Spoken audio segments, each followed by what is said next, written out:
اس ہفتے بلدیاتی قانون کے خلاف MQM پاکستان نے احتجاجی ریلی نکالی۔ اس ریلی کے بعد کراچی شہر کا منظر ہی بدل گیا۔ مزید جانتے ہیں اس رپورٹ میں۔ اس ہفتے متحدہ قومی موومنٹ MQM پاکستان نے بلدیاتی قانون کے خلاف وزیر اعلیٰ ہاؤس کے باہر دھرنا دیا، جس کے بعد پولیس نے شرکاء کو منتشر کرنے کے لیے ریلی پر شیلنگ اور لاٹھی چارج کیا اور مظاہرین کو وزیر اعلیٰ ہاؤس سے پیچھے دھکیل دیا، جس کے بعد MQM کے کارکنان منتشر ہو کر پریس کلب پہنچے۔ پولیس نے MQM پاکستان کی 2 خواتین سمیت متعدد کارکنوں کو حراست میں لے لیا۔ پولیس کے لاٹھی چارج کے دوران ایک خاتون بھی بے ہوش ہوئی۔ MQM کے کنوینر خالد مقبول صدیقی نے بتایا کہ پولیس تشدد کی وجہ سے سابق ٹاؤن ناظم حنیف صورتی کی آنکھ ضائع ہو گئی، جبکہ رکن اسمبلی صداقت حسین انتہائی نگہداشت وارڈ میں زیر علاج ہیں۔ کنوینر MQM پاکستان نے کہا کہ ریلی میں خواتین پر جس طرح ڈنڈے برسائے گئے یہ ہماری غیرت کا سوال ہے۔ پیپلز پارٹی نسل پرست، ملک دشمن، پاکستان توڑنے والی جماعت ہے۔ خالد مقبول صدیقی نے کہا کہ پیپلز پارٹی کے ڈاکو وردی پہن کر اس شہر پر قابض ہیں۔ ہمارے کارکنوں کو گرفتاری کے نام پر لاپتہ کیا گیا، اگر ان کو رہا نہ کیا گیا تو ہر طرح کے فیصلے کرنے میں آزاد ہوں گے، جبکہ خواتین کارکنان کو رہا نہ کیا گیا تو تھانے اپنے بارے میں خود فیصلہ کریں گے۔ وزیر اعظم کو آج فیصلہ کرنا ہے کہ پاکستان توڑنے والوں یا بچانے والوں کے ساتھ ہیں۔ ہم پاکستان کی بقا کی جنگ لڑ رہے ہیں۔ خیال رہے کہ جماعت اسلامی بھی بلدیاتی قانون کے خلاف سراپا احتجاج ہے۔ اس سے قبل جماعت اسلامی کے سربراہ سراج الحق نے کہا تھا کہ اگر پیپلز پارٹی نے 27 فروری تک بلدیاتی قانون کا مسئلہ حل نہ کیا تو بلاول ہاؤس کے باہر پڑاؤ ڈالا جائے گا۔ سراج الحق نے جماعت اسلامی کے دھرنے کے 24ویں روز شرکاء سے خطاب میں کہا تھا کہ پیپلز پارٹی اور مسلم لیگ میں کرپٹ جاگیرداروں کے ٹولے ہیں۔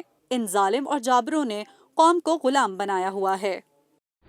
اس ہفتے بھارت نے یوم جمہوریہ منایا تو وہیں کشمیریوں نے اس دن کو یوم سیاہ کے طور پر منایا۔ اقوام متحدہ کے پلیٹ فارم پر پاکستان کے مستقل مندوب منیر اکرم نے بھارت کو کھلی دہشت گردی کا ذمہ دار قرار دیا ہے۔ مزید جانتے ہیں اس رپورٹ میں۔ اس ہفتے دنیا بھر کے کشمیریوں نے بھارت کے یوم جمہوریہ کو یوم سیاہ کے طور پر منایا۔ مقبوضہ کشمیر میں حریت کانفرنس کی اپیل پر مکمل ہڑتال رہی، کاروبار بند اور سڑکیں ویران رہیں۔ مقبوضہ وادی میں بھارت مخالف مظاہرے کیے گئے اور ریلیاں بھی نکالی گئیں، جبکہ قابض بھارتی فوج نے وادی کے کئی علاقوں کو فوجی چھاؤنی میں تبدیل کر دیا۔ کل جماعتی حریت کانفرنس کے رہنما میر واس عمر فاروق نے اپنے بیان میں کہا ہے کہ 75 سال سے کشمیری حق کی خود ارادیت کی جدوجہد کر رہے ہیں۔ لاکھوں بھارتی فوجیوں کو کشمیریوں کی خواہشات کو چلنے کے لیے تعینات کیا گیا۔ میر وائس عمر فاروق کا مزید کہنا ہے کہ کشمیری نوجوانوں کا قتل عام جاری ہے اور احتجاج کے تمام راستے بند کر دیے گئے ہیں۔ اس ہفتے پاکستان سپر لیگ کا میلہ کراچی نیشنل اسٹیڈیم میں سج گیا۔ ہر جگہ صرف کرکٹ کا جوش ہی دکھائی دیا۔ ملک بھر میں جگہ جگہ ایک ہی نعرہ، پاکستان سپر لیگ ہمارا۔ انتظار کی گھڑیاں ختم، چوکوں چھکوں کے طوفان نے ساحلی شہر کا رخ کر لیا، جبکہ PSL کے 7ویں ایڈیشن کا اس ہفتے باقاعدہ طور پر آغاز ہو گیا۔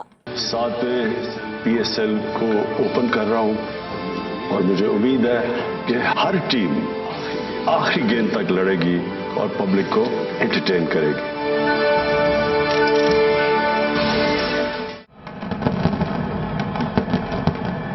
PSL کے 7ویں ایڈیشن کا آغاز جمعرات کو نیشنل اسٹیڈیم کراچی میں ہوا۔ تسلسل سے کرونا کیسز سامنے آنے کے باوجود ہر حال میں میلہ سجانے اور چوکوں چھکوں سے خوف اڑانے کا فیصلہ کیا گیا۔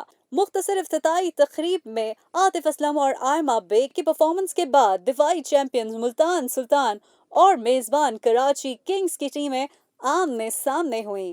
کیلنڈر ایئر میں سب سے زیادہ T20 رنز بنانے اور حریف کپتان بابر اعظم کے ساتھ کئی یادگار شراکتیں نبھانے والے محمد رضوان نے دفاعی چیمپئنز ملتان سلطان کی قیادت کی۔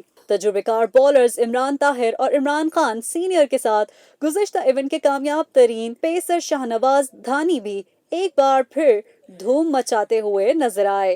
اب ہوگا ہر بال پہ ہنگامہ اور کرکٹ کا جنون رہے گا پورے سپر لیگ میں جاری۔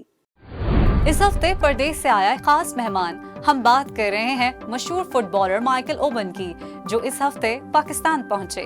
What for opportunities in football? We know it's a huge country with a huge population, with lots of people that really do love football. So we want to give a big opportunity for young people in Pakistan. اس ہفتے پردیس سے آیا ایک مہمان، سابق برطانوی fit bowler Michael oven 3 روزہ دورے پر پاکستان پہنچے۔ مائیکل اوون 3 روزہ پاکستانی دورے کے دوران فٹ بال فینس کے گھر لیاری پہنچے اور 27 جنوری کو پاکستان سپر لیگ کی افتتاحی تقریب میں بھی شریک ہوئے۔ سابق فٹ بالر مائیکل اوون نے آرمی چیف سے ملاقات کے ساتھ ڈاکٹر عارف علوی کی جانب سے منعقدہ ایک اعلیٰ سطح کے صدارتی استقبالیہ میں بھی شرکت کی۔ دوسری جانب دورہ پاکستان کے حوالے سے مائیکل اوون کا اپنے ایک بیان میں کہنا تھا کہ میں پاکستان کے سب سے بڑے فٹ بال ٹرانسفارمیشن پروگرام کی سربراہی کے لیے بہت خوش ہوں۔ مائیکل اوون کا یہ دورہ انتہائی اہمیت کا حامل ہے جو پاکستان میں فٹ بال کے فروغ میں سنگ میل ثابت ہوگا۔ واضح رہے مائیکل اوون نہ صرف انگلینڈ بلکہ دنیا کے مقبول ترین کھلاڑیوں میں سے ایک ہیں۔ دبئی ایکسپو 2022 میں دنیا کا سب سے بڑا قرآن مجید کا نسخہ پیش کر دیا گیا ہے۔ مزید تفصیلات اس رپورٹ میں۔ دبئی ایکسپو 2022 دنیا کے سب سے بڑے قرآن مجید کا نسخہ پیش کر دیا گیا۔ قرآن مجید کے نسخے کی نمائش کا افتتاح پاکستان کے وفاقی وزیر تجارت عبدالرزاق داؤد نے کیا۔ خیال رہے کہ پاکستان کے عالمی ایوارڈ یافتہ آرٹسٹ شاہد رسام 200 شاگردوں کے ساتھ یہ انمول نسخہ تیار کر رہے ہیں۔ اس وقت سورہ رحمان کے ابتدائی 6 صفحات دبئی ایکسپو میں ڈسپلے کیے گئے ہیں۔ چند سال میں پورا قرآن پاک سونے اور تانبے سے مکمل ہونے کا امکان ہے۔ اس ہفتے پاکستان کی خوبصورت اور ٹیلنٹڈ اداکارہ روحی بانو کو بچھڑے اپنے مداحوں سے کئی برس بیت گئے۔ اس موقع پر ان کے مداحوں نے ان کے کام اور ان کو بہت یاد کیا۔ مزید جانتے ہیں اس رپورٹ میں۔ وقت تو تیز تلوار ہوتا ہے لالن، اس نے ہم دونوں کو کاٹ کر الگ الگ کر دیا ہے، اب تو کسے ڈھونڈتا ہے؟ اس ہفتے اداکارہ روحی بانو کی برسی منائی گئی۔ ماضی کے صف اول کی اداکارہ روحی بانو کو اپنے مداحوں سے بچھڑے 3 برس بیت گئے۔ روحی بانو 10 اگست 1951 کو کراچی میں پیدا ہوئی۔ گورنمنٹ کالج لاہور سے نفسیات میں ماسٹر کی ڈگری حاصل کرنے کے دوران ٹی وی پر کام کرنا شروع کیا۔ ان کا شمار ٹی وی کے اولین اداکاروں میں ہوتا ہے۔ بس بس ٹھیکیدار جی، میں تاری بڑی عزت کر رہے ہوں، تنے اس لیے بلایا تھا میں نے۔ تم میرا مطلب نہیں سمجھی ہو؟ میں خوب سمجھوں تھا مطلب۔ روحی بانو نے 1970 سے 1980 کے عشرے تک کرن کہانی، زرد گلاب، دروازہ اور دیگر بے شمار مقبول ڈراموں میں بطور یادگاری کردار کام کیا۔ ان کے کل ڈراموں کی تعداد 150 کے قریب رہی۔